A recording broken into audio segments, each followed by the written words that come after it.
Bienvenue dans l'émission Le Business du Fitness, le podcast pour comprendre le futur du fitness et inspirer tous les professionnels à devenir une meilleure version d'eux-mêmes. Je suis Andy, coach sportif depuis 20 ans et j'accompagne des coachs et des patrons de clubs à créer un business dont ils sont fiers. Avec ce podcast, je vous propose de rencontrer ensemble des personnes inspirantes. L'idée est de rentrer dans leur tête et de comprendre comment ils en sont arrivés là aujourd'hui. Si vous voulez recevoir toutes les notes de l'épisode, pensez à vous inscrire à la newsletter.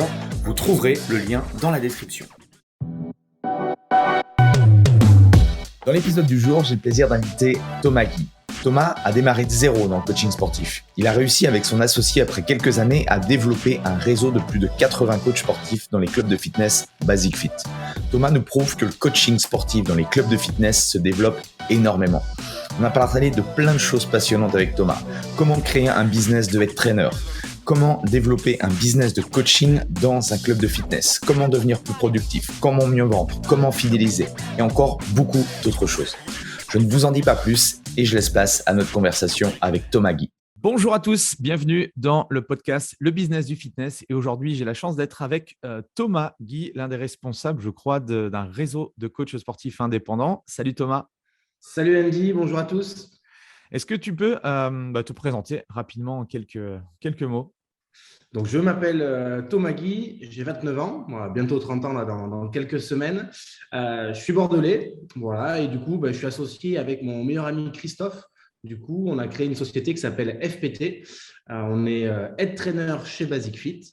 Voilà, et du coup, on dispose d'un réseau de coachs sportifs indépendants. On est implanté sur 21 clubs Basic Fit et on a un peu plus de 80 coachs.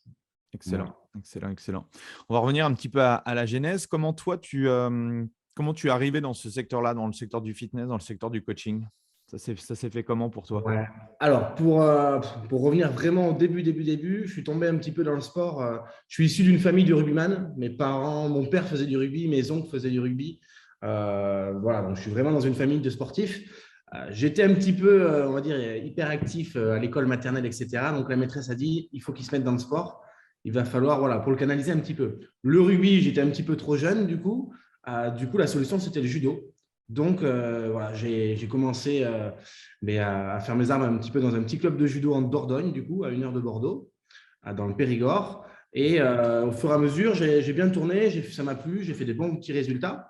Du coup, après, je suis rentré en sport-études judo. Donc, je suis parti en 4e de chez mes parents, du collège local, on va dire, pour partir à la ville, à Bordeaux. Et c'est là où commence l'histoire, parce que quand je suis arrivé le premier jour, j'étais assis à côté d'un mec qui s'appelle du coup Christophe Martinita, qui lui, voilà, c'est mon associé 15 ans plus tard, qui lui est arrivé du Médoc et du coup, pareil, un petit peu à la campagne. Et on s'est retrouvés tous les deux assis à côté en cours et dans la même chambre à l'internat. Donc, C'est là où ça a commencé, on va dire, vraiment tout début. Donc, on avait 14 ans, 13-14 ans. Et ensuite, de fil en aiguille, voilà, j'ai continué le sport-études. Je suis passé par le pôle espoir, par le pôle France de judo, du coup, au Crêpes de Talence à Bordeaux. Et on va dire que mon judo, moi, ce n'était pas forcément la technique, c'était plus la préparation physique, le physique. Ouais. C'était vraiment mon point fort. C'était vraiment avec le physique que j'arrivais à sortir, on va dire, mon épingle du jeu. Et de fil en aiguille, je suis rentré dans le fitness comme ça, en fait. Grâce à la préparation physique que je faisais, c'est ça qui me plaisait. Et voilà. Ensuite, à l'issue, quand j'ai eu mon baccalauréat en sport-études, j'ai fait un bac STG. Je suis parti aux Pompiers de Paris. Normalement, je voulais faire STAPS, mais mes parents venaient de se séparer. Payer un appartement à Bordeaux, ce n'était pas forcément évident, faire mes études, etc. Donc, du coup, j'ai eu une opportunité. J'ai passé mon concours pompier de Paris. Je suis parti un peu plus d'1 an à Paris, du coup. Et finalement, je suis revenu après sur Bordeaux pour passer mes diplômes de coach. Dans ta terre natale. Ok. Ok. Et du coup, comment tu t'es lancé ? Enfin, quel type de formation tu as fait pour te lancer dans le coaching ? Alors, j'ai fait 2 BPGEPS. J'ai fait un BPGEPS musculation, donc l'ancien AG2F du coup. Et ensuite, j'ai fait le cours collectif. Moi. Okay. Donc, j'ai les deux BP, les cours co et la partie muscu. Qu'est-ce que toi, tu recommandes aujourd'hui du coup à tes coachs ? Est-ce que c'est intéressant qu'est-ce que tu en as retiré d'avoir les deux mentions, on va dire? Est-ce que c'est un plus pour toi pour exercer dans le coaching ou pas forcément? Quel est ton recul par rapport à ça?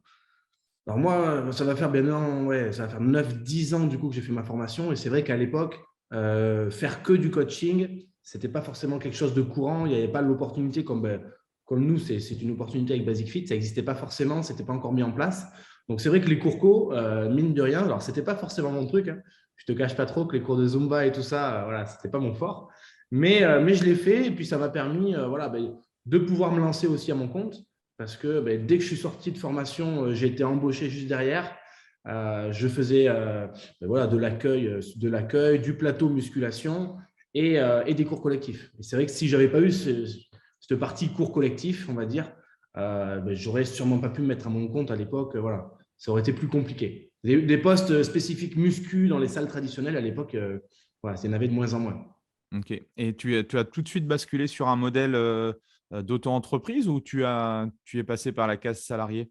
Ouais. Alors, c'était un petit peu à tort, mais effectivement, j'ai eu mon diplôme voilà, le 30 juin, alors je ne sais plus de quelle année. Le 30 juin, le 1er juillet, on va dire que le président de l'organisme de formation où je travaillais, où j'étais à l'école, pardon, avait une salle de sport. Du coup, vu que ça se passait bien en cours, etc., pour moi, il m'avait repéré. Et du coup, le 1er juillet, le lendemain, j'embauchais dans sa salle en tant qu'indépendant, en tant qu'auto-entrepreneur. Et du coup, il me permettait, le deal, c'était aussi, voilà, tu fais les cours co, tu fais la partie muscu, etc. Tu nous factures tes heures à la fin du mois. Voilà, peut-être un petit peu du salariat déguisé maintenant. Et en contrepartie, je pouvais exercer directement pour le coaching dans la salle et développer le coaching. Et c'est comme ça que c'est venu, en fait, au fur et à mesure. Ok, donc tu as fait tes premières armes directement dans ce premier club. Et comment ça s'est passé du coup? Plutôt bien. L'avantage aussi d'être indépendant, c'est que du coup, j'ai continué à me former. J'ai fait après mon BP, du coup, j'ai fait un DU en préparation physique. Voilà, donc le DU de Liévin à côté de Lille. En même temps, je travaillais du coup, j'étais en alternance en stage à l'UBB, au club de rugby en top 14. Donc là, c'est vrai que j'ai pu vraiment avoir des super structures avec du super matériel et tout. C'est vrai qu'en top 14, ils ont quand même des gros moyens. Donc j'ai vraiment touché du matériel et puis voilà, travailler avec des préparateurs physiques vraiment à la pointe. Okay. Donc voilà, et en même temps, après, j'ai fait un BTS diététique aussi par correspondance. Donc du coup, voilà, j'étais déjà à mon compte, je travaillais déjà, mais c'est vrai que voilà, j'ai continué à me former avec des formations quand même assez conséquentes là-dessus. Et au fur et à mesure, voilà, ça s'est développé et j'ai eu de plus en plus d'heures de coaching. Ok. Et du coup, comment tu es amené à découvrir Basic Fit? Que ça se passe comment? Alors, j'ai été ensuite démarché, j'ai fait, je crois, ouais, 2 ans, 3 ans dans cette première salle. Ensuite, j'ai été démarché par une autre salle qui faisait du small group training, du coaching et du coup, ça m'a permis, si tu veux, d'arrêter les cours collectifs. Parce que moi, c'était un souhait que j'avais, voilà, vraiment me consacrer sur la partie coaching et small group. Du coup, je suis parti travailler dans cette salle pendant 2 ans. J'ai commencé en 35 heures. À côté, je payais un petit loyer dans cette salle pour développer ma partie coaching. Et au fur et à mesure, la bascule s'est faite. Si tu veux, je suis arrivé en coaching, j'avais des clients de partout. Du coup, j'ai demandé à l'époque à mon patron de me baisser mes heures. Il m'a baissé à 20 heures. J'ai encore augmenté mes heures de coaching. Il m'a baissé, je crois que c'était à 12 heures à la fin. Et après, voilà. Et après, j'ai dit, bon, maintenant, il faut que je prenne mon envol. Et j'ai eu une opportunité avec Basic Fit. C'est vraiment par hasard. Parce que Christophe, dont je te parlais tout à l'heure, mon associé, mon meilleur ami, lui, après le sport-études, il a pris un cursus professeur de judo. Il voyait que ça tournait bien, etc. pour moi, le coaching. Du coup, il a passé son BPGEPS. Il a fait son stage dans cette fameuse salle, dont j'étais son tuteur. Donc, c'était assez rigolo. J'étais tuteur de mon meilleur pote. Je lui mettais des bonnes notes, etc. Ça se passait bien. Et lui, voilà, c'est le judo qui nous a un peu servi parce que en discutant, etc., avec un autre professeur de judo, avec qui il faisait des remplacements, voilà, cette fameuse personne, c'est Benoît Fouilleul, pour ne pas le citer, je ne sais pas si tu le connais. Je l'ai eu au podcast, du coup, et on a parlé de toi et tout, parce que j'ai fait le rapprochement, parce que lui aussi faisait du judo, je crois. Exactement. Donc, il y a pas mal de judo, nous a beaucoup servi. C'est vrai que ça a été. Voilà. Et du coup, voilà, Benoît, à l'époque, était responsable d'un club chez Basic Fit et il nous a dit, ouais, dans mon club, j'ai besoin de coach, etc., etc. Et à l'époque, il n'était pas du tout partenaire France, du coup, avec Basic Fit. Et du coup, voilà, on a eu cette opportunité, on s'est renseigné. Tous ceux qui étaient dans notre entourage, qui travaillaient aussi chez Basic Fit, nous ont dit ce club, c'était le club du Haillan, à côté de Bordeaux, sur la rocade bordelaise. Ne le prenez pas, personne ne le veut, etc. Et puis finalement, nous, on trouvait que le club était sympa. On y a été et on l'a visité. Ça s'est bien passé. On a eu le feeling avec les autres d'accueil. Et puis, on a pris le club. Et puis maintenant, 5 ans après, je crois que c'est le deuxième club en France où il y a le plus de coachs. Donc, Ok. comme quoi, des fois, il ne faut pas écouter ce qu'on dit parce que si on avait vraiment écouté les personnes, on ne l'aurait jamais fait, quoi. Excellent. Donc, Excellent. voilà. Et est-ce que tu peux nous donner quelques petites recettes qui ont fait que toi, tu as réussi à démarrer facilement dans le coaching? Ça a été quoi, en fait, les choses que tu as mises en place ou que tu as compris assez rapidement pour avoir des clients? Et je Ouais. suppose que ce sont des choses que tu dis à tes coachs quoi, du réseau. Exactement. Alors, l'avantage que moi j'ai eu, je ne sais pas si c'est un avantage ou un inconvénient, c'est que du coup, quand j'ai eu cette opportunité avec Basic Fit, j'ai dû démissionner parce que j'avais une partie salariée dans mon ancien travail. J'ai dû démissionner. Du coup, je me suis retrouvé, voilà, 31 août terminé, 1er septembre, je commence à Basic Fit. Donc là, je n'avais pas le choix. Il fallait que ça cartonne parce que je n'avais pas le droit au chômage, je n'avais rien vu que c'était une démission. Et en plus de ça, vu que c'était de l'autre côté de Bordeaux, mes clients que j'avais en coaching, ça leur faisait faire 1 heure de route avec la rocade. Donc, du coup, j'ai pas forcément beaucoup de clients qui m'ont suivi. Donc, j'ai tout recommencé à zéro. Donc, j'étais vraiment dos au mur. Je n'avais pas le choix, il fallait que ça fonctionne. Donc, l'avantage que j'ai eu ensuite, c'est que je m'étais formé, énormément formé. Je t'ai parlé tout à l'heure des formations, voilà, le BPGEPS, le DU, le BTS diététique. Ce n'est pas forcément ces formations-là qui m'ont servi. En revanche, après, je me suis énormément formé, que ce soit chez Christophe Batt, chez HBX. J'ai fait toutes les formations, etc., sur le coaching. Et c'est vraiment ça, en faisant ces formations, en rencontrant des personnes aussi qui m'ont inspiré. Et c'est ça qui m'a donné envie. Et c'est grâce à toutes ces formations, quand je suis arrivé, j'étais prêt, en fait. Mmh. Je suis arrivé au 1er septembre, j'étais prêt. Alors, j'ai fait énormément d'erreurs, mais que maintenant, je ne referai plus. Mais c'est vrai que voilà, on avait quand même cette fibre et en quelques mois, ça a décollé. OK. C'est quoi que les erreurs que tu as pu faire? Je pense que comme tout le monde, je suis arrivé, j'avais des flyers, j'avais investi dans des flyers, dans des cartes de visite, dans un site internet que personne n'a jamais regardé. C'était ce genre de choses. Après, j'avais fait d'autres choses qui étaient très bien à côté. Je suis arrivé.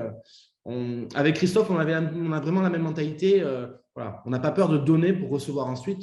Je me rappelle que le 1er septembre, on est arrivé sur le club. Je m'étais déjà renseigné sur chaque hôte d'accueil. Si on a 4 hôtes d'accueil dans le club. On est arrivé le premier jour, ils avaient leur gourde, leur t-shirt personnalisé avec leur prénom. Tu vois, on avait mis notre truc. Voilà. Donc, c'était, voilà, on voulait se les mettre un petit peu dans la poche, mais c'était vraiment sincère. Et c'est vrai que du coup, ça, c'était des petits cadeaux. Quand tu arrives premier jour, déjà, tu dis ça. Ils ont tout fait. C'est vrai qu'ils nous ont vraiment permis. Ils ont fait notre promotion auprès de la clientèle, etc. Et ça s'est fait très vite aussi grâce à ça.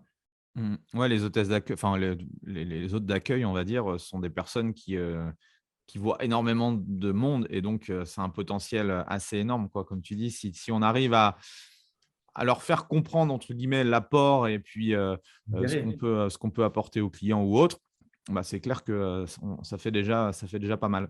Ouais. Et du coup, avec Christophe, comment se passent les 6 premiers mois, voire la première année à Basic Fit? Alors, du coup, là où on a fait encore une erreur, tu vois, c'est qu'on s'est monté directement en société. On a fait une SARL.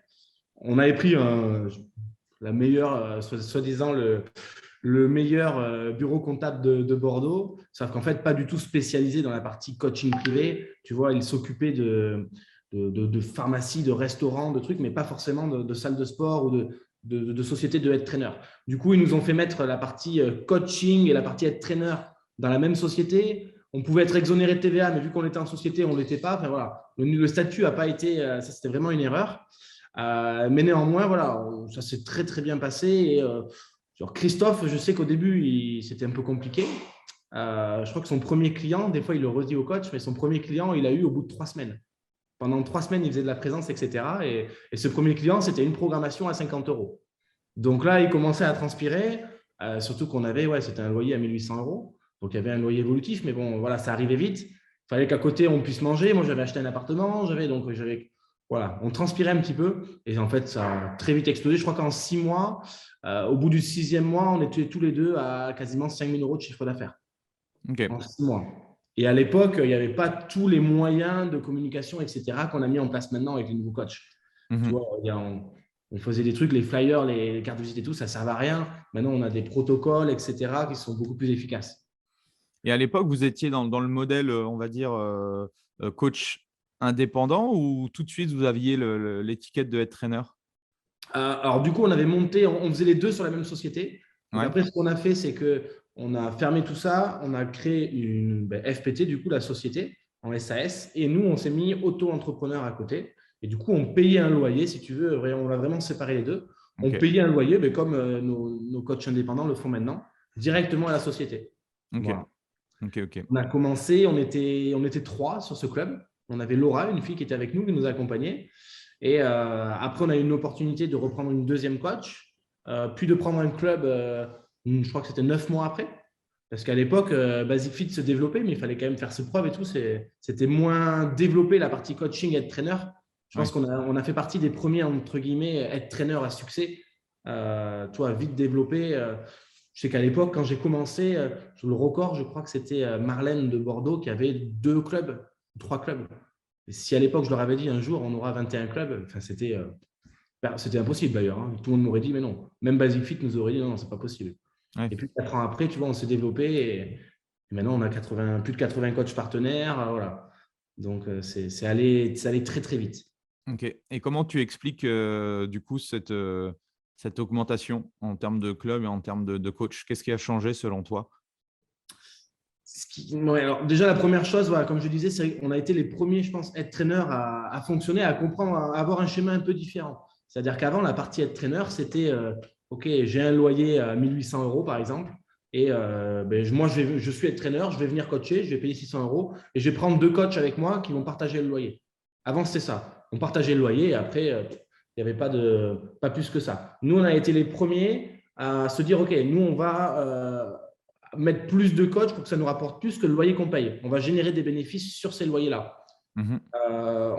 Du coup, on s'est dit, on va Ce leur qui en fournir. soi, ça paraît très logique, quoi. Parce que sinon, c'est toi qui prends toute la responsabilité et à un moment donné, c'est Exactement. compliqué, quoi, tu vois. Exactement. Mais du coup, ça ne se faisait pas, ce n'était pas dans les mentalités à l'époque. C'était Ok. vraiment partager le loyer. Et du coup, nous, on a amené un petit plus en formant nos coachs, en les accompagnant, en leur fournissant une application, tu vois, en leur mettant des protocoles en place, des protocoles de vente, etc., du marketing. Voilà. Et c'est comme ça que ça s'est développé. Ça s'est développé très vite grâce à cette valeur ajoutée en fait, qu'on a ramenée tout simplement. Et Basic Fit, du coup, a vu ça. C'est servi un petit peu de nous aussi voilà, comme tremplin pour développer d'autres head trainers, etc. Et après, avec d'autres head trainers, voilà, tu as déjà eu Léo qui est passé ici. Voilà, tu en as eu plusieurs. Tu as eu, comment il s'appelle à Orléans. Moi, j'ai mangé son. Tu as eu qui comme head trainer déjà sur les interviews? Qui c'est que j'ai eu? J'en ai eu pas Ah, moi, mal. j'ai mangé son prénom de Orléans. Gary Babo? Gary, voilà, je suis en contact en plus régulier avec lui, voilà, Gary, etc. En fait, on s'est tous aidés en fait et on s'est tous développés pour voilà, et puis on s'est pris des idées de chacun, etc. Justement pour développer cette activité-là parce que ça n'existait pas forcément à l'époque. Ok. Et comment vous avez-vous vécu la période Covid, la période confinement? Alors, la période de confinement, assez difficile, entre guillemets, mais bon, ça a été un tremplin. Si tu veux, nous, vu qu'on se développait, on avait décidé d'arrêter au 31 décembre 2019 le coaching. Ok. Avec Christophe, voilà, on s'était dit, en fait, pendant 2 ans et demi, tout ce qu'on gagnait en coaching, on a vraiment, vraiment, vraiment charbonné. Et tout ce qu'on gagnait en coaching, on le réinvestissait dans la partie, dans la FPT, dans la société de trainer. Parce que au début, elle ne générait pas de bénéfices, en fait, tout simplement. Hein. C'est nous qui rechargeons tous les mois. Voilà, on mettait du compte courant d'associés, etc. Et du coup, arrivé à un moment, OK, maintenant, on savait qu'à telle date, vu qu'on avait un système de redevance évolutive, on avait un chiffre d'affaires prévisionnel, on savait qu'à telle date, on pouvait arrêter le coaching pour pouvoir se consacrer uniquement à la FPT et qu'on allait pouvoir se sortir un premier salaire. Donc, tu vois, on a déjà mis, quand je vois des fois des coachs qui, au bout de 2-3 mois, ils font que 2000 euros par mois et ils ne sont pas contents, mais moi, pendant 3 ans, quasiment 2 ans et demi, 3 ans, je ne me suis pas sorti de salaire, tu vois. Pas en tout cas avec FPT. Et du coup, vu qu'on avait arrêté notre activité de coaching, quand 3 mois après, il y a eu le confinement, on ne s'est retrouvé qu'avec la partie aide trainer. Du coup, on n'avait plus le droit aux aides alors qu'on avait cotisé pendant des années. On n'avait pas le droit aux aides, on avait le droit juste aux aides sur la société FPT, mais vu que c'était encore le début, qu'on n'avait pas forcément géré de bénéfices, etc., voilà, ça a été un petit peu délicat, mais on s'en est sorti. Ça nous a vraiment servi. Je pense qu'on a été surpris comme tout le monde, on n'en avait pas forcément mis de trésorerie de côté, ou en tout cas pas assez, etc. Donc, on s'est un peu serré la ceinture. Et puis, ça s'est bien passé. On a sorti une formation. Je pense que ça aussi, ça nous a bien aidé.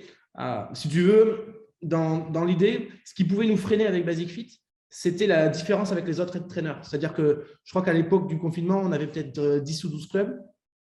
Et pour pouvoir négocier demain 15 ou 20 clubs, il fallait que les autres traîneurs, qu'on puisse amener tout le monde vers le haut un petit peu. Tu vois, Basic Fit, ils n'avaient pas nous laisser 25 clubs et le numéro 2 français s'il avait 3 clubs. Ce n'était pas possible. Du coup, on faisait pas mal, on discutait pas mal avec les autres traîneurs. Benoît nous en envoyait pas mal au téléphone, etc., pour essayer d'un petit peu de les accompagner, si tu veux. Et du coup, on a sorti une formation Aide Trainer qu'on a filmée dans mon appartement à Bordeaux avec l'ordinateur, un petit peu la hache. Et elle était vendue 1 000 € et on en a vendu 33 en 3 mois. Donc, on a fait 33 000 € de chiffre d'affaires. Donc, ça, déjà, tu vois, on était enfermés, on ne pouvait pas travailler. L'État nous a interdit de travailler, mais du coup, on a quand même préparé cette formation. On y a passé des semaines enfermés dans l'appart, là. Mais du coup, ça nous a fait du bien. On a fait du chiffre d'affaires. Ça nous a permis aussi de faire du réseau, de préparer la rentrée, etc. Et voilà. Je pense que ça a été un tremplin. Ça nous a bien remobilisés. On a trouvé des solutions. Et après le deuxième confinement, même s'il était plus long, du coup, parce que nous, vraiment, le premier confinement de 3 mois a été plus dur que le deuxième de 9 mois, tu vois. Ouais. On était prêts. On avait fait de la trésor, on avait pris le PGE, on était prêts. Du coup, le deuxième, ça s'est vraiment bien passé. On avait embauché en plus des salariés en alternance. On ne les a même pas mis au chômage partiel. Tout le monde a continué à travailler, etc. On a préparé la reprise. Seule chose qui était compliquée, c'est qu'on ne savait pas combien de temps ça allait durer, quoi. Donc, mais ça a été un tremplin. Puis, puis maintenant qu'on a vécu ça, c'est bon. Je pense que on n'a plus peur de rien vous arriver maintenant. Maintenant, on n'a plus peur de rien. Et comment tu as géré du coup le fait d'être coach et puis du jour au lendemain arrêter le coaching? Si tu veux, il fallait que je le fasse parce qu'au bout d'un moment, la partie aide traîneur qu'on voulait développer avec des revenus, parce que la grosse différence, c'est que la partie aide traîneur, ça va moins vite pour générer des bénéfices. Par contre, c'est vraiment des revenus passifs. Contrairement à la partie coaching, demain, si tu ne vas pas coacher, tu ne factures pas tes clients. Voilà. Nous, la partie aide traîneur, c'était vraiment ça. Et elle nous prenait vraiment de plus en plus de temps. Et on voyait qu'on avait des lacunes, mais qu'on voulait combler, mais en faisant le coaching, ce n'était pas possible. Parce qu'en coaching, on faisait 30, 40 heures de coaching. Tu vois, on continuait quand même à tourner fort jusqu'au bout. Donc, la passerelle a été un petit peu… il fallait le faire. Et puis après, je pense que si je ne l'avais pas fait au bon moment, si j'avais voulu continuer, soit ma partie être traîneur ne se serait pas développée autant, tu vois, soit la partie coaching, ça se serait dégradé avec mes clients, etc. Toi, je voulais vraiment faire de la qualité jusqu'au bout. Donc, un peu comme un sportif de haut niveau qui arrête sa carrière, tu vois. Il faut savoir l'arrêter au bon moment. Des fois, quand tu pousses 1 an, 2 ans de plus, tu vois… Qu'est-ce qui a changé du coup au niveau de ton organisation le jour où tu n'avais plus du tout de coaching? Là, ça a bien changé. Alors déjà, pour revenir au confinement, nous, ce qu'on faisait, c'est qu'on avait un club dans Bordeaux Centre, Bordeaux Intendance. Et du coup, vu qu'on n'allait plus coacher, on avait une salle de réunion dans ce club-là. On avait une salle de réunion. Du coup, nos journées, les horaires et tout, l'amplitude horaire. Moi, avant, je débauchais à 21h, 22h. Là, du coup, j'avais les horaires de bureau, on va dire. Donc, du coup, on allait dans cette salle-là. Et sauf qu'au mois de mars, la salle a fermé. Et du coup, on avait tous nos papiers dedans, on avait tous nos trucs, tous nos classeurs de comptabilité, nos PC, nos trucs et tout. Du coup, compliqué. On a réussi, avec Basic Fit et tout, à aller les récupérer lorsqu'un note d'accueil y est allé. Et du coup, là, après le confinement, on a dit, maintenant, il faut qu'on prenne des bureaux. Donc, ça a été la première chose. Il y a vraiment les horaires qui ont changé. Et ensuite, au lieu de me déplacer, d'aller au club comme je le faisais depuis des années, parce que travailler au club sur une table, ça va pour faire de la présence, etc. Mais demain, quand tu fais ta comptabilité, tes trucs et tout, il faut quand même être focus, concentré. Du coup, on a pris nos premiers bureaux dans Bordeaux Centre, à côté de la gare, un petit bureau de 10, ça faisait 10-15 mètres carrés, dans un open space, mais nous, c'était fermé. Et ensuite, vu qu'on s'est développé encore, qu'on a pris de nouveaux salariés, etc., maintenant, on est une équipe de 4 plus Christophe et moi.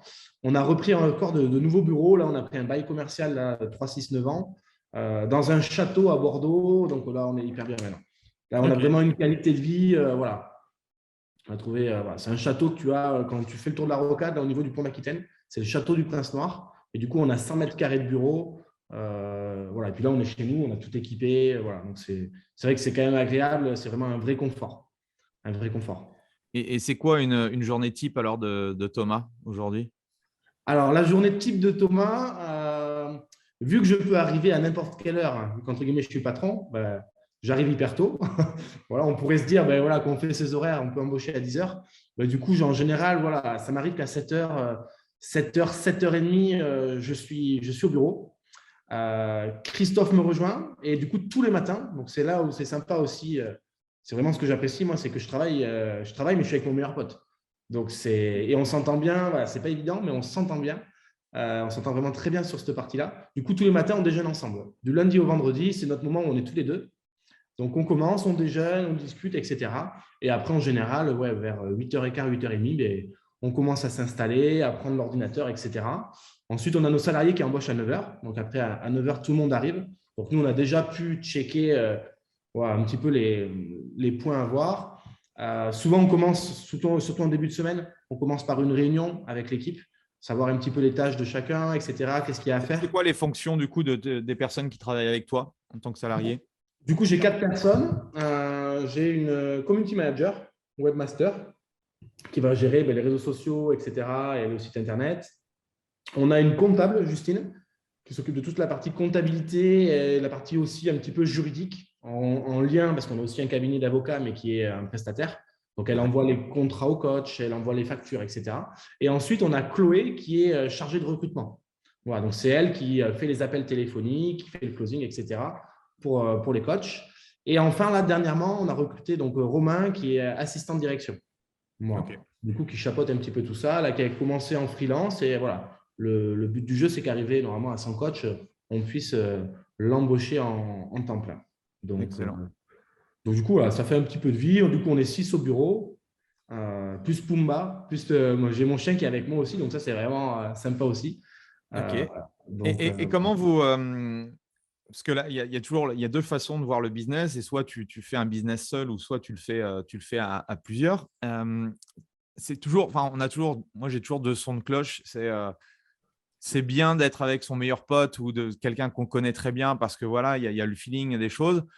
Il y en a d'autres qui disent ah, c'est un peu suicidaire parce que si ça se passe mal dans le boulot, bah, en fait, tu perds ton pote dans la vraie vie. Comment vous faites pour gérer au quotidien les aléas, on va dire, de l'entrepreneuriat? Parce que je suppose que vous avez quand même eu, voilà, il y a des hauts, des bas.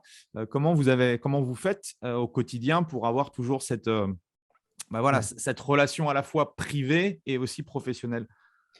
Sincèrement, je pense que voilà, là, c'est vraiment qui tout double.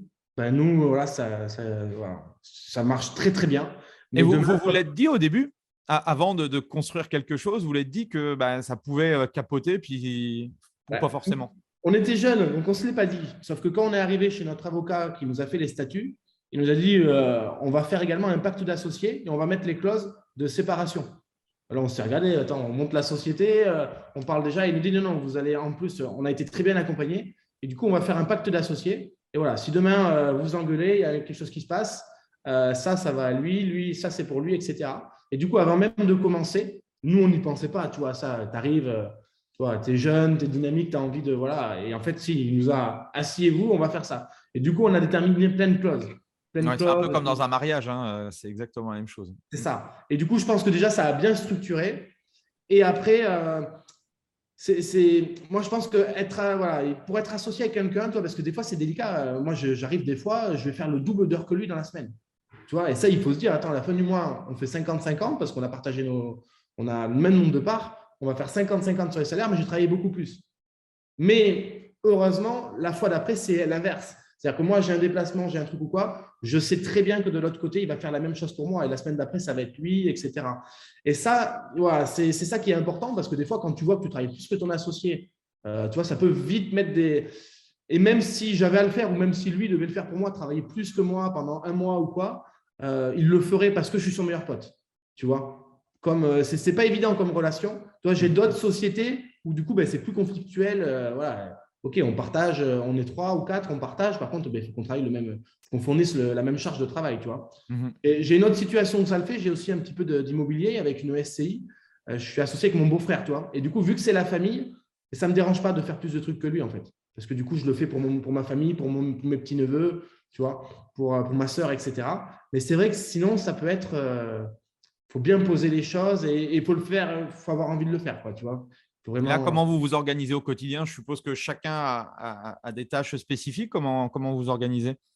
Alors, l'idée, si tu veux, au départ, vu qu'on s'est formé, ben, comme je te dis, nous, Christophe a fait le même bac que moi, on a un bac STG. Donc, en STG, tu chapeautes un peu tout. Après recul, franchement, ben, c'était peut-être le meilleur bac qu'on ait pu faire parce qu'on a fait un petit peu d'économie, un petit peu de droit, un petit peu de compta, un petit peu de marketing. Donc, on a touché du doigt un petit peu tout. Et du coup, ben, on a appris sur le tas. On a vraiment appris sur le tas. Donc, que ce soit Christophe ou moi, on est capable de tout faire. C'est-à-dire que moi, je suis capable de faire la comptabilité, de faire des tunnels de vente, de faire le site Internet, de faire les réseaux sociaux, le recrutement, les contrats, etc. Et Christophe, pareil. Donc, ça veut dire que quand il y en a un qui part en vacances, l'autre peut chapeauter, etc. Donc, on est capable de tout faire. Maintenant, ben, depuis allez, 1 an et demi, 2 ans, on a séparé. Christophe, du coup, ben, voilà, pour ne pas tout faire en doublon, en fait, pour ne pas se marcher dessus, Christophe va plus gérer la partie comptabilité, fiscalité, les montages avec le holding, des trucs comme ça. Et moi, plus la partie marketing et la partie juridique avec les coachs, etc. Voilà. Ok. Donc, on s'est vraiment séparé les tâches, même si on est capable de tout faire. Après, ben voilà, pour que ça déroule la journée, pour gagner du temps, voilà, on travaille comme ça. Et après, là où je pense que c'est vraiment une force qu'on a, c'est que du coup, ben, on est deux. C'est aussi pour ça que tu le disais tout à l'heure, comment on a fait pour se développer si vite. C'est vraiment une force. Ah Parce oui. que moi, du coup, je cogite beaucoup la nuit, je me réveille, j'ai des trucs et tout. On est vraiment deux, voilà, les deux opposés, tu vois, qui se complètent. Christophe, lui, il dort, il est tranquille, ouais, il est serein. Moi, par contre, je suis un peu stressé, je vais réfléchir, je vais prendre mon téléphone, je vais marquer des notes. Et le lendemain, je vais lui expliquer pendant qu'on prend le petit-déj. En général, c'est au petit-déj qu'on a qu'on a nos meilleures idées. Je lui explique le truc et lui, il va me dire, ah ouais, c'est bien, par contre, on va faire ça, comme ça, comme ça. Tu vois, le fait d'en parler ensemble après, Christophe a d'autres idées et on restructure tout, si tu veux. Mhm. Et c'est comme ça qu'on se complète. C'est vraiment le fait de l'expliquer et après, lui, avec ses idées, etc., on arrive tu vois, à bien développer et à mettre des choses en place. Ok. Comment tu vois, toi, l'évolution du coaching depuis que tu as démarré et avec ce qui s'est passé avec le confinement, la Covid et la suite? Comment tu vois les choses? Bon, déjà, moi, je le vois que ça soit, c'est notamment ici à Bordeaux, dans les grandes villes, c'est quand même de plus en plus la mode. Moi, j'ai plein d'amis, etc., qui se font coacher. À l'époque, quand tu étais coach privé, etc., c'était un petit peu pour une clientèle assez aisée. Là, maintenant, il y a vraiment beaucoup de monde qui touche au coaching. Il y a beaucoup plus de coachs aussi dans le coaching privé. Tu vois, nous, rien que sur la partie bordelaise, là, on a 35 coachs indépendants, si tu veux. Donc, tu vois, on est quand même, voilà, on est quand même en place sur Bordeaux. Le Covid, au début, nous a fait un petit peu peur parce qu'on se dit, est-ce que ça va devenir la mode, etc., de faire du coaching online? Parce que nous, clairement, nous, c'est vraiment l'opposé. Hein. Tu payes une redevance pour avoir accès à un club et à d'autres prestations avec un accompagnement, etc. Mais c'est vraiment du présentiel. Donc, au début, on s'est dit, oula, le online, ça nous faisait un petit peu peur. Et puis finalement, je pense que ça a été pas mal parce qu'il y a beaucoup de personnes qui avaient le temps, qui étaient bloquées chez eux, qui se sont mis au coaching grâce au online et ensuite qui, du coup, ont pris goût un petit peu et qui, du coup, après, ont découvert le présentiel. Toi, je prends un exemple tout bête, mais c'est un petit peu comme Uber Eats ou Deliveroo. On était en confinement, le seul plaisir qu'on pouvait se faire, c'était se faire livrer un petit truc à manger, etc. Sauf que quand ça a réouvert, tout le monde est parti au restaurant. Tu n'avais plus envie de te faire livrer, tu avais envie de voir du monde, de sortir, etc. Et nous, c'est un petit peu le ressenti qu'on a eu. C'est que tout le monde avait fait un petit peu de sport pendant chez soi, etc. Sauf que dès que ça a ouvert, tout le monde est venu en salle de sport, venir s'entraîner avec les copains, avec un coach en présentiel. Les clients ont vraiment eu envie de retrouver ce lien avec les gens et de ressortir, de bouger, etc. Donc, nous, ça a vraiment re-augmenté. Hein. On a vraiment le nombre d'adhérents, le nombre de demandes en coaching des coachs qui a vraiment re-augmenté depuis le Covid, plus qu'avant. Ok. Et qu'est-ce que vous dites à un coach qui démarre chez vous pour essayer d'atteindre, on va dire, un salaire correct le plus rapidement possible? C'est quoi les next steps à accomplir pour vivre du coaching le plus rapidement possible? Déjà, c'est l'implication. Je pense que ça part de là. Si tu n'es pas impliqué, ça ne marche pas. L'implication et la présence sur le club. Un coach qui pense que ça va se faire tout seul, ça ne marchera pas. Il faut vraiment être présent et être impliqué parce qu'après, tu peux être présent 12 heures à la salle, mais si tu es assis, que tu es renfermé sur toi et que tu es avec ton téléphone, ça ne fonctionne pas. Nous, vraiment, à Basic Fit, on va dire, c'est vraiment la facilité. Si tu arrives dans le club, tu fais pas mal d'heures de présence, tu as le sourire, tu dis juste bonjour aux gens et tu retiens quelques prénoms au fur et à mesure, franchement, ça se fait assez facilement. Sincèrement, maintenant, il faut pouvoir ne pas être enfermé sur soi, dire bonjour, aller serrer des mains, etc. Et rien qu'en étant sympa avec les gens, tu vas arriver à générer tes premiers prospects, tes premiers clients. Tu vois. Donc, c'est vraiment là que ça commence. Après, nous, si tu veux, on les accompagne. Tous les coachs commencent par une formation initiale. Donc là, c'est maintenant, vu que pour pouvoir se développer sur 21 clubs, au début, c'était Christophe et moi qui partions à Paris, à Lille, à Toulouse, etc. Sauf qu'après, c'était plus possible parce que des fois, on avait des coachs qui commençaient à Lille, en même temps à Toulouse, en même temps à Lyon. Donc, on ne pouvait pas se diviser. Et du coup, on s'est servi du deuxième confinement de 9 mois pour faire toute notre formation initiale, la retravailler, la compléter et on l'a retournée dans des studios en online, si tu veux. Donc, du coup, maintenant, toutes nos formations initiales, elles durent 7 jours. Il y a 7 modules clés. Et du coup, on l'a fait en online. Donc, du coup, dès que le coach attaque chez nous, il reçoit sa formation. Il est censé faire sa formation avant même de rentrer dans le club. Du coup, il a déjà des bases. Et ensuite, une fois qu'il attaque dans le club, l'avantage qu'on a également, c'est qu'on a mis un accompagnement en place. Nous, ce qu'on appelle le Road to Success. C'est un accompagnement, si tu veux, sur 12 semaines. Et chaque semaine, il y a un rendez-vous en présentiel avec un de nos responsables. On a mis un responsable, c'était un de nos points faibles, je pense, sincèrement. C'est que vu qu'on ne se déplaçait plus sur les clubs, on faisait le lien en visio, au téléphone, etc. Mais voilà, le présentiel, c'est quand même hyper important. Du coup, maintenant, on a mis un responsable sur chaque région. Donc voilà, j'ai un responsable, c'est des coachs à nous, qui sont affiliés, mais qui ont un contrat à côté, un mandat de représentation de la société FPT, et ils sont rémunérés pour aller accompagner les autres coachs. Voilà. Excellent. Donc, du coup, tu attaques chez nous, tu as ta formation initiale, que tu fais sur ton ordinateur chez toi, tu arrives dans le club et le premier jour que tu arrives dans le club, tu as le responsable, c'est un PT leader qu'on appelle, qui est là, qui te serre la main, qui te présente aux autres d'accueil, qui te remet ton textile et tu commences par un premier rendez-vous et tu as un rendez-vous chaque semaine pendant 12 semaines. Donc voilà, c'est vraiment… ils ne sont pas tout seuls. Ils ne sont pas tout seuls. Après, on ne fait pas le travail à leur place. Voilà, ce qu'on dit souvent, nous, on vous donne le gilet par balle, on vous donne la mitraillette, après, c'est à vous d'aller au combat, quoi. Voilà. En tout cas, on les équipe.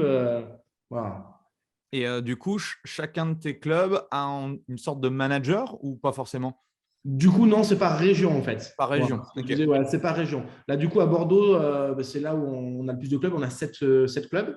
Du coup, j'ai Michael Gomis qui est coach justement sur le Basic Fit du Highland que je parlais tout à l'heure et qui, lui, en plus du coaching, a des heures dédiées à cette activité-là. Voilà. Et du coup, il chapeaute. Il a un nombre de visites minimum à faire par mois sur chacun des clubs. Il a aussi un compte-rendu. Chaque mois, on a une réunion. Il nous fait un compte-rendu de chacun des coachs. Il doit au moins avoir un contact avec les coachs au moins 2 fois par mois, etc. Il a un compte-rendu à nous faire, en fait. Et nous, comme ça, chaque mois, on sait quel coach, etc. Voilà. Et en plus de ça, nous, on est en relation aussi avec eux, tu vois. On les a au téléphone régulièrement, etc. Mais là, au moins, lui, il se déplace, il les voit tout le temps. Du coup, dans votre réseau, en moyenne, un coach qui rentre dans votre réseau, il fait combien de chiffre d'affaires? Ou quel est l'objectif que vous lui fixez? Alors ça, on le fixe ensemble justement dans les fameuses 12 semaines. Je crois que c'est sur le premier rendez-vous. Et c'est là aussi où on les sensibilise. OK, combien de chiffre d'affaires tu veux gagner à terme? Le mec, il va me dire 5 000 € par mois. OK. C'est vraiment comme une planification d'entraînement. 5 000 € par mois, c'est ton objectif. C'était 15 kilos que tu veux perdre. Voilà. Maintenant, tu veux y arriver dans combien de temps? OK, en 12 mois. OK, du coup, on va vers… Donc, ça fait des fourchettes, je sais pas, de 500 € par mois, etc. Et on va se faire un chiffre d'affaires prévisionnel.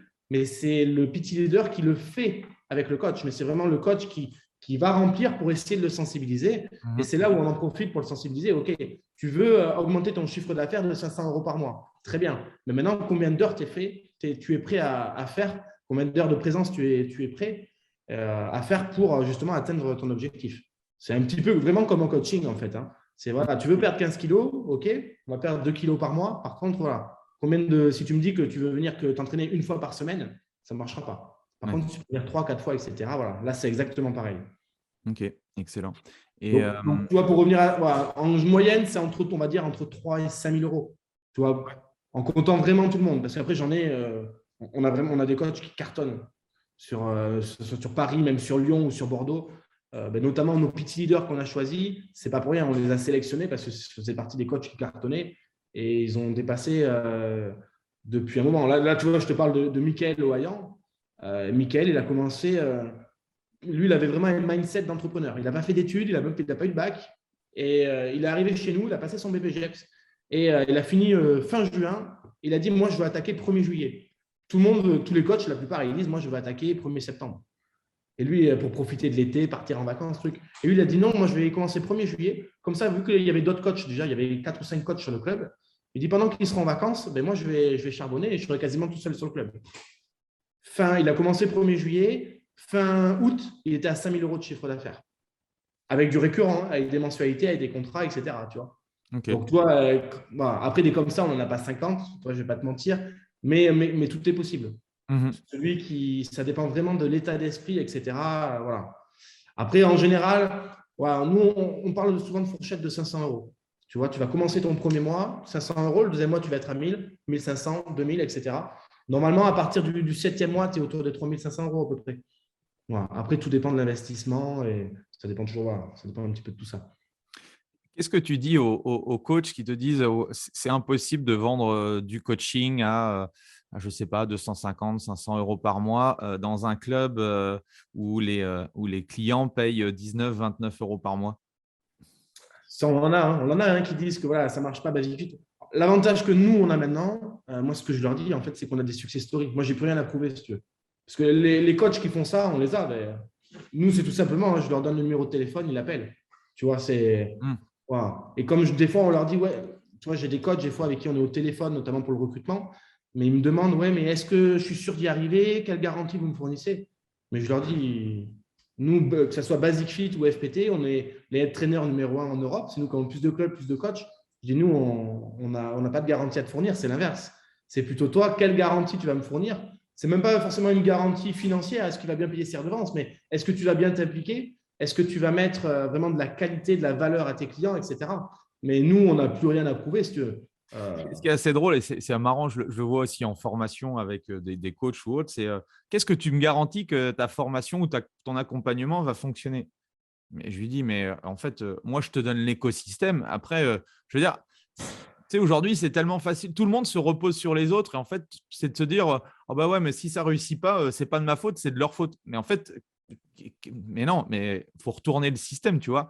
Parce qu'aujourd'hui, tu auras beau avoir le meilleur plan devant toi, si tu ne veux pas le mettre en place, c'est un peu comme nos clients en coaching sportif. Hein, tu t'auras beau être le meilleur personal trainer, s'il ne suit pas tes conseils, ça ne fonctionnera pas, quoi. Donc, c'est vrai que c'est toujours le même système. C'est ah ben non, moi, je me décharge. Si ça ne marche pas, ce n'est pas de ma faute, c'est de leur faute. Et c'est vrai que c'est toujours un… Et je l'entends sur des clubs de fitness, on va dire, qui sont à 19, 29 euros, comme plein de choses qu'on entend. Il y a beaucoup on va dire, d'idées reçues sur ça, quoi.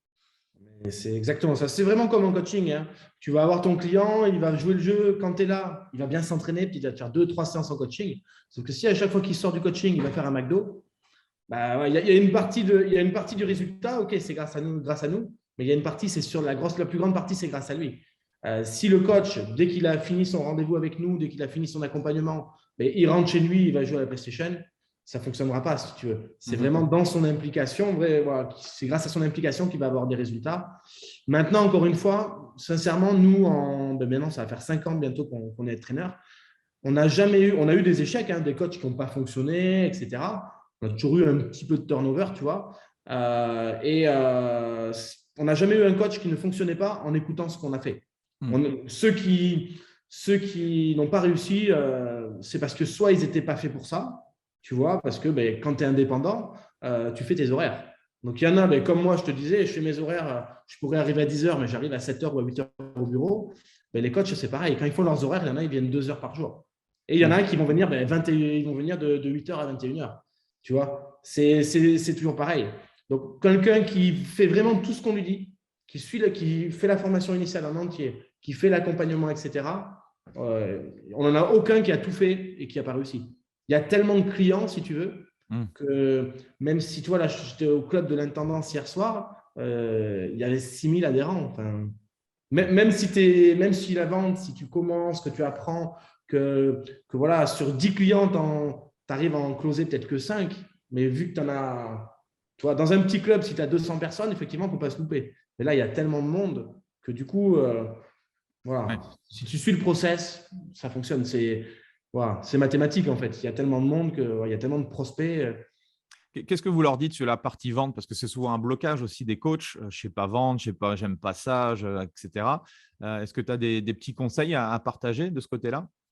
Nous, on essaye plutôt, voilà, déjà, première chose, quand le coach s'installe avec donc, il présente les prestations, etc., dans son process de vente, il finit par les tarifs. Déjà, la première chose, c'est qu'on ne va pas se mettre en face à face. Tu vois, ce n'est pas le vendeur de voitures, etc., qui veut te coincer, qui veut te faire signer.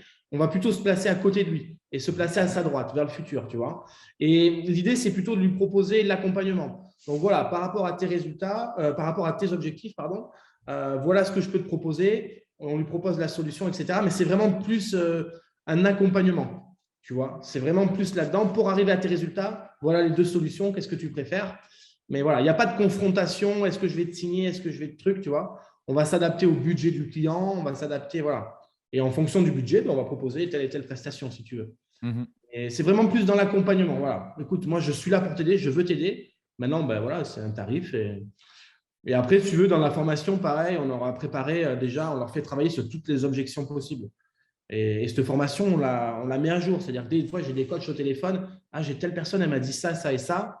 Donc, du coup, on trouve la solution avec lui. Et du coup, on va la rajouter. Donc, maintenant, les objections, on a l'habitude de les traiter, quoi. Ok.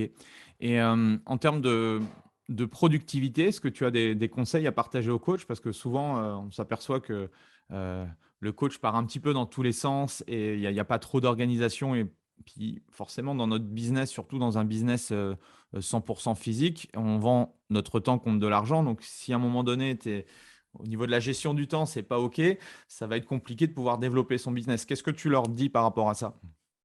Alors, ça tombe bien parce que ici, c'est moi, dans mes tâches, c'est moi qui m'occupe de ça, si tu veux, le gestionnaire des tâches, etc. Donc là, tout simplement, il y a nous, ce qu'on utilise en tout cas pour nous, et que je le mets en avant dans nos formations, c'est qu'il y a des applications. Alors nous, on utilise Monday là pour le pro, mais tu as Asana, qui est une application qui est gratuite, une gestionnaire de tâches, où tu vas pouvoir justement te marquer tes tâches, te marquer voilà, qui doit s'en occuper, à quel jour, à quelle heure, etc., par ordre de priorité. Donc, un des conseils que nous, on met en avant, c'est vraiment, déjà, au lieu de se dire, ah ouais, truc, ou de le marquer dans son téléphone ou quoi, utilise un gestionnaire de tâches, c'est gratuit et ça va te permettre de t'organiser. Et après, pour les personnes qui ont tendance à se disperser, c'est savoir s'isoler. Tu vois, moi, je prends l'exemple de Christophe. Christophe, il est capable de faire sa comptabilité, mais il y a quelqu'un, un truc, il va parler, etc. Donc, lui, il sait très bien que quand il bosse, Christophe, il faut qu'il s'isole. S'il fait quelque chose où il faut qu'il se concentre, il va s'isoler, il va se poser 2 heures et il va être beaucoup plus efficace. Tu vois, il va perdre 2 heures, mais s'il avait fait au club ou il aurait mis 4 heures. Tu vois. Ouais. Donc, voilà. Savoir s'isoler si tu as tendance à te disperser. Et après, s'organiser, quoi. Gestionnaire de tâches, voilà. Et puis tu as des priorités, etc. Parce que sinon tu en as plein la tête et tu oublies, voilà, et puis marquer, quoi. Grâce au gestionnaire de tâches, tu peux prendre des notes, tu peux tout noter, parce que sinon, on oublie. Un autre axe aussi, c'est la fidélisation.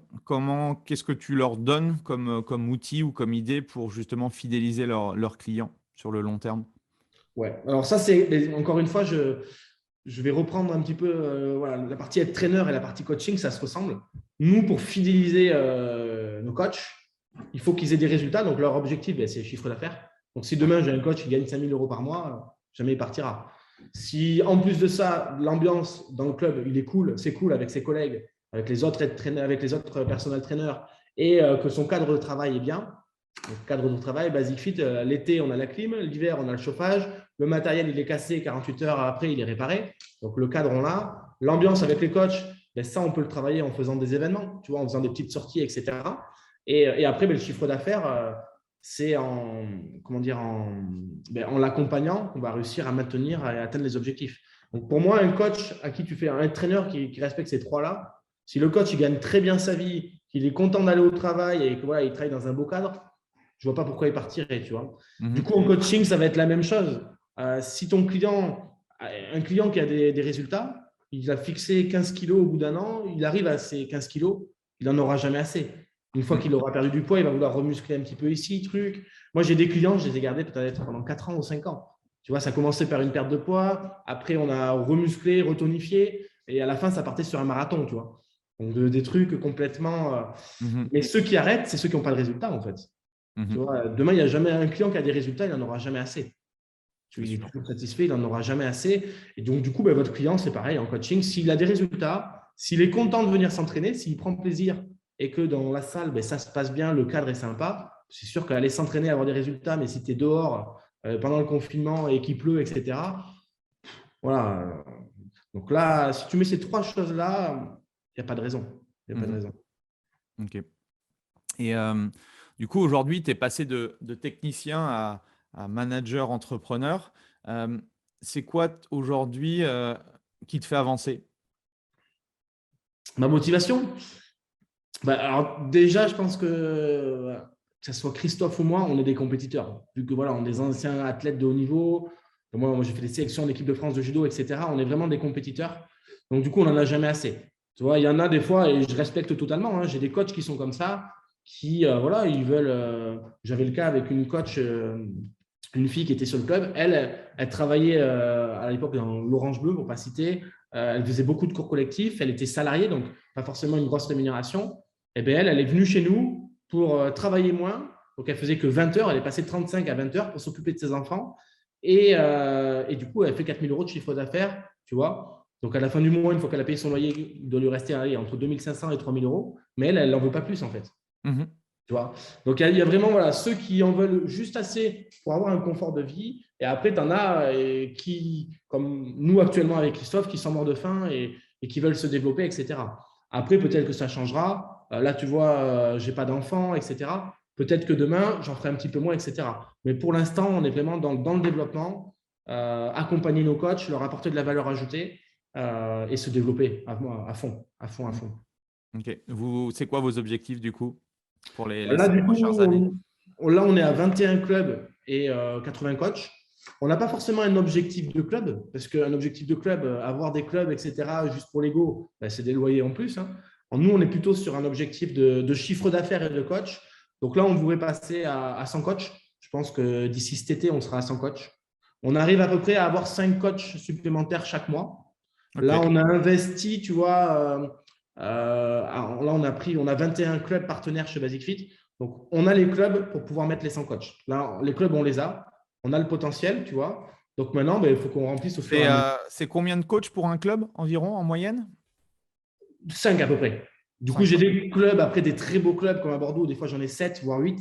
Et après, j'ai des clubs où j'en ai moins, où j'en ai peut-être que 2 ou 3. Mais parce que les clubs, on les a pris plus récemment. Et du coup, on attend que les 2 ou 3 fonctionnent bien pour en rajouter un autre par la suite, etc. Voilà. Mais là, normalement, une fois que le club, ça fait au moins 1 ou 2 ans qu'on l'a, il y a au minimum 5 coachs dessus. Tu as réussi à faire un ratio, genre nombre de personnel trainers versus nombre d'adhérents dans le club? Alors, à l'époque, nous, tu vois, lire ça, on nous avait dit que c'était 5% du nombre d'adhérents qui vont faire du one-to-one, par exemple. Ouais. Nous, on est à peu près entre 5 et 10%. 5-10%? Oui. Ouais, 5 à 10%. Okay. Ouais, ils ont vraiment pas mal, ils ont vraiment beaucoup de demandes quand même, les coachs. Puis voilà, avec la prospection, il y a plusieurs, il y a aussi Basic Fit qui nous en envoie, ils sont contactés via les sites internet. Donc après, vu que c'est des indépendants, si tu veux, on n'a pas de chiffres réels, tu vois. C'est compliqué parce que voilà, les lois RGPD, etc. On ne peut pas tout maîtriser, mais ouais, ils ont quand même pas mal de demandes. Ouais, ok. Donc voilà, donc les objectifs, ça serait là, obtenir les 100 coachs là en milieu d'année, avant septembre. Et après, se rapprocher du 1 million d'euros de chiffre d'affaires par an. Mhm. Donc après, ça va le faire au fur et à mesure, quoi. En tout cas, tu vois, maintenant, là, je pense qu'on a vraiment optimisé, que ça soit au niveau de l'équipe. Ici, on s'est structuré en salariant. Donc, c'est quand même, ouais, quand tu salaries au début, voilà, c'est pas évident. On a Mhm. trouvé une bonne équipe avec qui on est vraiment content de notre équipe. Donc là, on est prêt. On a les locaux, donc au siège social à Bordeaux, on a les clubs, on a mis les responsables sur chacune des régions, on a la formation, on a le truc. Donc maintenant, on optimise un petit peu partout. Mais voilà, là, ça augmente, ça suit le cours, quoi. Comment vous faites comment toi tu fais pour continuer à progresser et à t'améliorer? Alors, mais comme disent beaucoup, c'est les formations, hein. Moi, ce qui m'a sauvé, entre guillemets, voilà, mon BPGEPS, ils ne m'ont pas appris à vendre, ils ne m'ont pas appris à communiquer. Donc, j'ai vraiment fait beaucoup de formations. Mais voilà, c'était chez Les Mills, chez HBX, j'en ai fait partout, en ligne, etc. Maintenant, avec Internet, tu as accès à tout, quoi. Mhm. Tu regardes, tu as des tutoriels sur YouTube, tu peux apprendre à tout faire. Tu vois, donc voilà, moi, c'est vraiment la formation. Tu vois, j'ai acheté même des formations en ligne pour monter des tunnels de vente, pour monter un site Internet, pour le sponsoring sur les réseaux sociaux. Donc maintenant, j'ai la possibilité de prendre voilà, des prestataires. Tu vois, sur le sponsoring, c'est plus moi qui m'en occupe. Ça évolue tellement vite que j'ai plus le temps. Mais du coup, maintenant, je prends des prestataires qui s'occupent de ça, etc. Mais du coup, voilà, c'est les formations et après l'entourage. Je pense qu'on n'en parle pas assez, mais l'entourage. Des fois, au lieu de faire, il y a certaines personnes qui vont faire beaucoup de formations, mais qui du coup ne vont pas avoir le temps de le mettre en place, etc. Nous, on est dans le sud-ouest. Aller faire un resto avec certaines personnes inspirantes, faire une bonne côte de bœuf avec, voilà, et discuter, etc., business, etc., tu vas en apprendre beaucoup. Mhm. Peut-être même beaucoup plus que dans une formation. Enfin, c'est vraiment, l'entourage est vraiment très important. Moi, il y a des fois, je vais faire un repas, un truc ou quoi, et je rencontre des personnes, et du coup, il va me dire peut-être un truc dans le repas. Et je dis, ouais, mais ça, alors que des fois, ce n'est pas du tout dans le même secteur d'activité, mais ça, voilà, ça, je pourrais peut-être le mettre en place pour chez moi, etc. Mhm. Donc, ouais, c'est vraiment ça, les formations et l'entourage. Ok. Si demain, toi, je ne sais plus la phrase commencer, mais c'est vrai, tu es un mélange des 5 personnes qui t'entourent, tu Mhm. vois. Ben, c'est un peu ça. Si demain, tu te promènes toute la semaine avec des personnes voilà, qui gagnent 1 million d'euros par mois, ben, tu vas voir qu'au fur et à mesure, tu vas prendre voilà, les mêmes tics Vision qu'eux, les qu'ils ont. mêmes habitudes et tu vas augmenter ton truc, hein. Alors que si tu te promènes avec 5 personnes ben, qui ne travaillent pas et qui jouent à la PlayStation toute la journée, tu vas avoir tendance À à jouer à la basculer de ce PlayStation. côté-là, tu vois, passer du côté obscur. Et c'est quoi ton échec préféré, Thomas? Mon échec préféré. Euh, on n'a pas eu forcément un gros échec en particulier. Par contre, on a eu plein de petits. Nous, c'est vraiment ça, tu vois. Après les erreurs de base, hein, comme en coaching, mais tu vois, avec des coachs qui du jour au lendemain sont partis, tu vois, parce qu'on n'avait pas fait de contrat ou un truc. Maintenant, on a pris un service juridique avec un avocat d'affaires, etc. Du coup, on s'est structuré. Sur la com, on a fait des erreurs. Du coup, ben, on a pris un prestataire là-dessus aussi. Voilà. En termes de comptabilité, je le disais, tu vois, c'est peut-être celle-là, à la limite, tu vois, en y réfléchissant. Euh, on avait fait confiance à cette société-là qui nous faisait notre comptabilité. Mais si toi, tu n'es pas derrière pour poser les bonnes questions, etc., ça va pas forcément. Il faut que tu sois derrière si tu veux. Il faut leur Mhm. dire, ouais, mais attention, moi, ça marche comme ça marche comme ça. Ah oui, et là, du coup, quand tu leur poses les bonnes questions, ils vont te trouver les solutions. Mais voilà, nous, notre plus grosse erreur, ça serait ça. Après, voilà, c'était une histoire je sais pas, ça a duré 9 mois. Mais Ok. voilà, tu vois, on s'est rendu compte en se formant sur la partie comptabilité qu'on était exonéré de TVA, etc. Et du coup, ben, le montage n'était pas bon, si tu veux. Le montage n'était pas bon. Et Mhm. après, on a eu énormément de petits échecs, mais à chaque fois, on a su rebondir, en fait. Tu vois, et au Comment vous contraire, faites pour rebondir? C'est le fait d'être deux, le fait de discuter, ouais. s'il y en a un qui est moins bien, bah, l'autre, du coup, c'est un peu comme dans l'entraînement, quand tu es deux à t'entraîner, quand il y en a un qui est moins bien, bah, l'autre va pouvoir justement le motiver. Enfin, ça se passe comment? Ouais, c'est vraiment ça, c'est vraiment en discutant. Bah, tu vois, nous, c'est voilà. Je te le dis, hein, les réunions où on décide la plupart des trucs, c'est en discutant. Le matin, on est tous les deux, on prend notre petit déjeuner au bureau tous les matins, en place dans la journée des fois, tu vois. Mais c'est vraiment en discutant et le fait, voilà, on a tous les deux le même objectif. Donc ça, voilà, c'est aussi important. On a tous les deux le même objectif, Ouais, donc voilà. ça permet d'aller plus vite, forcément. Ouais. Est-ce que tu as un livre à nous recommander, un livre ou une ressource, un podcast que tu donnes peut-être ou que tu fais acheter aux coachs J'en ai, j'en ai lu énormément. Alors, Ce que je fais moi, vraiment, c'est je fais beaucoup de podcasts, parce que lire, je n'ai pas forcément le temps. Donc, je fais beaucoup de podcasts, vu que je suis beaucoup en voiture, etc. Dans la voiture, j'écoute quasiment jamais la radio. C'est toujours des podcasts. Donc, j'écoute tes podcasts, j'écoute pas mal de choses. Et je le faisais déjà, j'avais déjà ces habitudes-là quand je coachais. J'écoutais beaucoup de trucs. À l'époque, c'était Rudy Koya, etc. J'ai écouté les 100 épisodes. Enfin, tu vois, j'ai toujours fait ça. Et après, en termes de livres, alors, moi, je ne vais pas forcément donner des noms de livres comme on a l'habitude de faire. En revanche, moi, j'ai un abonnement. Je ne me rappelle même plus comment ça s'appelle le nom. Cooper ou un truc comme ça? Ouais, non, c'est un abonnement où tu as des résumés en fait, de livres. Voilà. Et du coup, j'ai les résumés, je dis n'importe quoi, un livre de 150 pages, tu as le résumé en 15 pages, plus l'audio. Et moi, du coup, je vais me faire l'audio à chaque fois. Donc, quand je dis que je lis, c'est plus ce que j'écoute. Mais du coup, voilà, j'essaye de faire au moins 2 livres par mois, mais du coup, en format audio. En fait, c'est le résumé, etc. Mais au lieu d'écouter la radio, d'écouter… j'essaye de faire comme ça. Et puis, j'ai toujours un truc à en ressortir. Voilà. Est-ce que tu as un dernier message à partager à ceux qui écoutent le podcast? Venez chez FPT. Hein. Non, je sais pas. Non, voilà, vraiment, croyez en vous. Ce que je disais tout à l'heure, formez-vous. Ça, c'est vraiment important. Formez-vous, c'est demain vous vous formez. Voilà, que vous êtes impliqué, que vous êtes entouré des bonnes personnes. N'écoutez pas les personnes, des fois où il y a trop de pensées limitantes, etc. Tu vois, moi, toute ma famille, mes parents, ma soeur, etc., sont fonctionnaires. Si je ils n'étaient pas dans ce mindset d'entrepreneur. Et du coup, peut-être que si à l'époque je les avais écoutés, je ne me serais jamais lancé, tu vois. Pourtant, c'était ma famille, ils m'aimaient, etc., tu vois. Ils voulaient bien faire pour moi. Mais si je l'avais écouté, je ne me serais jamais lancé. Et voilà. Et maintenant, je fais le salaire de mon père, ma soeur, ma mère réunis, tu vois. Donc, voilà. Tu vois, et donc, croyez en vous. C'est vraiment… Voilà, si vous êtes formé, que vous êtes entouré des bonnes personnes, que vous vous structurez au fur et à mesure, il faut laisser le temps aussi pour faire les choses. Il n'y a pas de raison. Si vous êtes impliqué, il n'y a pas de raison. Et voilà, en plus, et encore une fois, pour reparler un petit peu du business de chez Basic Fit, sincèrement, celui qui se donne les moyens, c'est sûr que ça fonctionne. À 99%, ça fonctionne. Quoi. Ok. Comment on fait pour rejoindre du coup votre réseau? Alors, du coup, je pourrais te donner le lien. Nous, en fait, on a un site internet.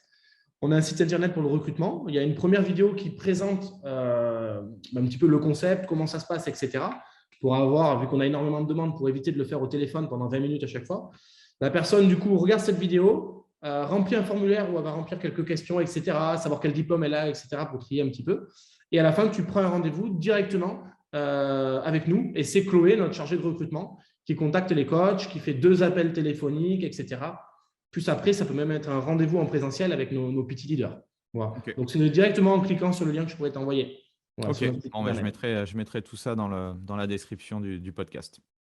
Ok, merci en tout cas. C'était super cool, super inspirant. Je te souhaite plein de bonnes choses et puis j'espère qu'on aura du coup l'occasion de se rencontrer de vive voix.